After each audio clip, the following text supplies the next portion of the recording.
स्वराज मराठीमध्ये आपलं स्वागत आहे. सर्वसामान्यांचा आवाज, निर्भीड, बेधडक, स्वराज मराठी. पाहूया स्वराज्य मराठी टॉप 10 हेडलाईन्स.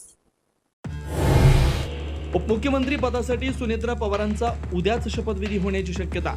छगन भुजबळांची माहिती. विधिमंडळ पक्षनेता ठरवण्यासाठी उद्या बैठक.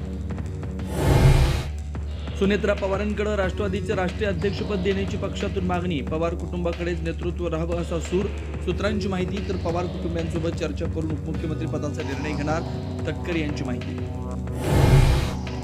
अजित पवारांच्या निधनानंतर शरद पवार बारामतीच्या राजकारणात सक्रिय. बारामतीमधील नीरा नदीची शरद पवारांकडून पाहणी. पवार बारामतीची सूत्र पुन्हा हाती घेणार असल्याची चर्चा.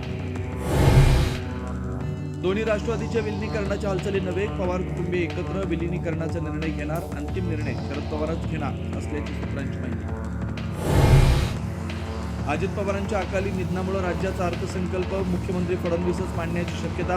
23 फेब्रुवारीपासून अर्थसंकल्पीय अधिवेशनाला सुरुवात, तर 6 मार्च रोजी अर्थसंकल्प सादर होणार. ठाणे महापालिकेत महापौर पदासाठी नवा फॉर्म्युला. 1.25 वर्षासाठी महापौर पद आणि उपमहापौर पद मिळणार. 5 वर्षात ठाणेकरांना 4 महापौर मिळणार. अकोला महापालिकेत सत्ता राखण्यात भाजपला यश. भाजपच्या शारदा खेडकर यांची महापौरपदी निवड, तर एमआयएमचे नगरसेवक तटस्थ राहिल्यानं काँग्रेस एमआयएम मध्ये राडा. काँग्रेसचे काही नगरसेवक भाजपाच्या संपर्कात. अंतर्गत वादाला नगरसेवक कंटाळले. भाजप आमदार किशोर जोरगेवारांचा दावा.